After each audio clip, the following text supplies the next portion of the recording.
Ok, salut tout le monde, c'est Viketor et aujourd'hui on se retrouve pour une nouvelle vidéo où on va faire un review d'un Flash McQueen, mais pas de celui-ci, mais du Flash McQueen Glow Racer. Alors, il est déjà ouvert, comme ça je vous mens pas, parce que j'ai déjà essayé de le déballer et d'en faire une vidéo, mais la vidéo était vraiment pas très bien. Et voilà, donc je comptais la faire comme ça, ce sera de meilleure qualité. Donc on va commencer tout de suite. Déjà, l'image. Glow Racer, donc du coup une série qui brille dans le noir, les voitures qui brillent dans le noir. Cars, Glow Racer, brille dans le noir, ben voilà. La voiture. Lightning McQueen, Flash McQueen, Rayo McQueen. Mattel Metal. Au dos, on voit comment le Flash McQueen va briller une fois qu'il sera dans le noir. Ici les conditions. Alors, il faut que je retrouve où c'est le français, que je vous le dise. La fonction phosphorescente du produit durera plus longtemps si ce dernier n'est pas exposé durant une période prolongée à une chaleur intense ou à la lumière directe du soleil. Placez le véhicule, donc la voiture, à environ 150 cm d'une source de lumière pendant 30 secondes. Il n'est pas nécessaire de placer le véhicule plus près car cela n'intensifiera pas la fonction phosphorescente. Voilà, donc en gros, il faut le mettre à la lumière pendant 30 secondes. Puis j'aime vraiment bien l'emballage comme ça. Ça ressemble un peu au Flash McQueen doré. La différence que là, vous voyez, c'est pas tout à fait la même chose. Là, l'emballage il part comme ça, alors que là, il reste bien droit. Donc c'est parti, on va le déballer, même si je l'ai déjà déballé. Hein, on va faire croire.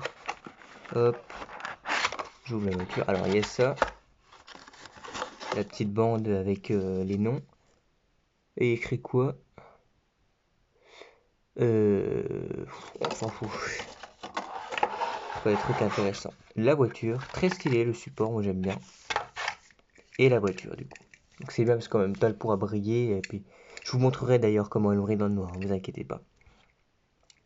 Donc son expression, ah, donc son expression il regarde sur le côté, il est content, il est confiant, je dirais.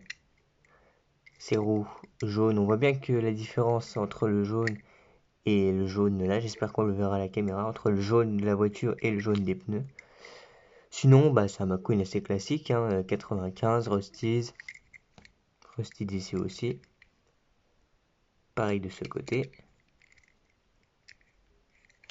Ceci dit, la voiture est vraiment belle. En plus, j'adore quand les voitures brillent. Ça fait vraiment neuf et super stylé, quoi. D'ailleurs, on le comparera avec celui que je vous ai montré tout à l'heure, le Flash McQueen de Car sur la route, parce que il leur ressemble pas mal dans la forme, en fait. Dans la forme de la voiture. Bon, le châssis, voilà. Parce qu'en fait, vous voyez, c'est vraiment la même voiture. Ok, je suis de retour avec la voiture. Je l'ai bien fait briller, je l'ai bien exposé au soleil.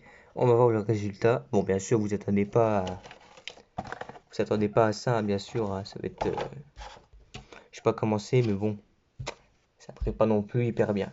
Je vais éteindre la lumière, attention. Ok, alors j'essaie de voir la caméra. Alors moi, je la vois très bien. Hein. Comparé à la caméra, c'est dommage parce que vous voyez que les yeux, j'ai l'impression. Un petit peu le côté. Il faut avoir de bons yeux quand même. C'est dommage parce que moi, je vois tout bien. Je la vois super bien briller. C'est dommage. Si je l'approche peut-être. Ouais, non, ça fait rien. Hein. Si, peut-être, mais il faut vraiment essayer de deviner. C'est dommage, parce que moi je la vois vraiment bien. Elle brille quand même pas mal, hein. Genre ça va, on la voit vraiment bien. C'est vraiment stylé comme effet. Je vais vous la remontrer encore une fois. Vous voyez les yeux là. Pareil, les roues, vous les voyez pas beaucoup, c'est ça qui est embêtant. Ouais, bon, c'est bof. C'est un peu un flop. Alors, pas tant que ça finalement, parce que moi je la vois bien, et le but c'est qu'on la voit, hein. Mais pour vous, c'est bof. Si vous voulez vraiment voir, je vous invite soit à aller voir une autre vidéo qui est plus, qui a une caméra mieux, parce que moi je fais avec mon téléphone, donc c'est pas non plus extraordinaire, même si c'est déjà pas mal, ou simplement à l'acheter. Bon après le prix est un peu plus élevé que les voitures classiques, je crois que ça c'est 13 euros, et que celle-ci c'est 8 ou 9 euros, je crois, un truc comme ça, donc bon, il y a 3-4 euros de différence. Est-ce que ça les vaut? Je sais pas, moi j'aurais mis 10 euros, hein, enfin là où je les ai achetés, ça se trouve, je sais que, je vais pas dire le nom, mais ça commence par la marque de supermarché, et bah là ils sont à 11 euros les voitures, normales, hein. Donc j'ose pas imaginer le prix de celle-ci, ça doit être 15 euros, un truc comme ça doit être très cher. Mais bon voilà, c'est la fin de cette vidéo de présentation du Flash McQueen Globe Racer. Si elle vous a plu, n'hésitez pas à vous abonner, à liker, à commenter, à partager. Et moi je vous dis à la prochaine pour une nouvelle vidéo. Donc à plus. Ciao!